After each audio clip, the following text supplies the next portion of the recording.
begin tonight with this live look over an increasingly cloudy Flint and Saginaw. Thanks for joining us for TV5 News at 6:30. I'm Jamie Sherrod. Summer-like temperatures across mid-Michigan today, but some rain and even rumbles of thunder are likely overnight. Meteorologist John Gross is in the First 1-5 Weather Center with a look at the forecast. Hi, John. Yeah, hey there, Jamie. We're going to be talking about some rain showers, and like you just said, a few rumbles of thunder. Definitely not going to be out of the question before the weekend is over.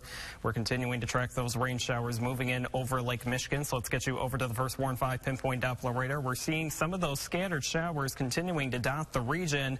But let's go ahead and zoom on in here. Further towards the west, you can see we have a bigger cluster of some rain showers, and even some of those yellows and oranges are going to promote some heavier downpours, and that could promote a few rumbles of thunder as well. So we're going to continue to watch that throughout these next few hours. There's the system on the sky tracker. We're continuing to watch the area of low pressure move in from Wisconsin. So we're going to keep these chances for the scattered showers and even a rumble of thunder here in the forecast going forward tonight. Temperatures, check out the numbers. We are very warm this hour. We're at 69 in Saginaw, 63 in Flint, 69 degrees in Midland, 68 degrees in Mount Pleasant. And we'll go throughout your evening planner tonight, dropping throughout the lower 50s with those chances for the showers and even an embedded thunderstorm. We got your entire forecast all coming up in just a little bit. All right, thanks, John. Well, new tonight, a chase with speeds over 100 miles per hour spanning across several mid-Michigan counties ends with a peaceful arrest and the discovery of a large cache of ammunition. A black Chrysler 300 was spotted traveling high speeds through Lapeer, Tuscola, and Genesee counties yesterday evening. After several attempts to follow failed, police were finally able to stop the Chrysler near O'Brien and Oak Roads in Vassar Township. The driver was armed and had 700 rounds of ammunition, a hatchet, and a large knife in the car. I would want somebody to report me being dead.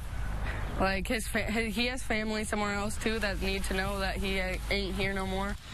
Across Michigan this evening, a 49-year-old woman from Monroe is now charged after police say she lived with her dead boyfriend for several weeks and used his bank card after he died.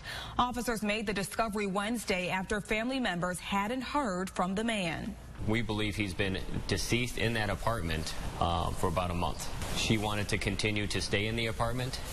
He also received some benefits through the banks and his money and stay there, so she had a place to stay. The woman told the judge her 61-year-old boyfriend was her only means of financial support.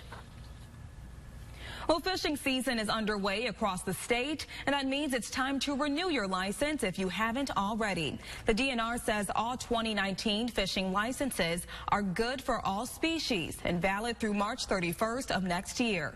The annual license for residents costs $26.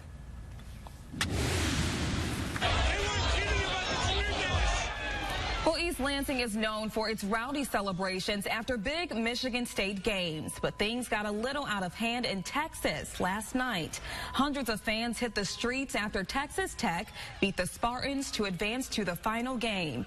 Video shows the crowd setting fires and flipping cars. Police used tear gas at one point to break up the chaos that escalated into a riot. The city of Lubbock called it extremely dangerous and disappointing behavior. The American tourist and her guide who were kidnapped at gunpoint in Uganda last week have been rescued and are now safe. The kidnappers used the California native's cell phone to demand a $500,000 ransom for her release. Meg Oliver has the latest on her safe return.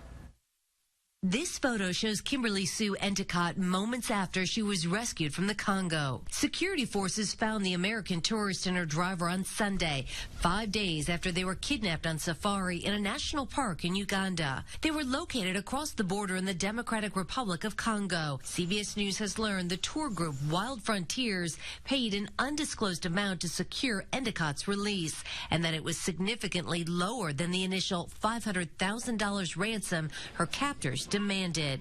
Earlier in the week, U.S. Secretary of State Mike Pompeo said paying ransom violates American policy. Please remember that any payment to a terrorist or a terrorist regime gives money so that they can seize more of our people. The nightmare began Tuesday when 4 gunmen ambushed their vehicle in the massive Queen Elizabeth National Park. Hundreds of thousands of tourists visit Uganda's 10 national parks each year. This is the first abduction we've had of a tourist in Uganda over the last 30 years. The U.S. Embassy in Kampala is advising Americans to exercise caution in the region. Meg Oliver, CBS News.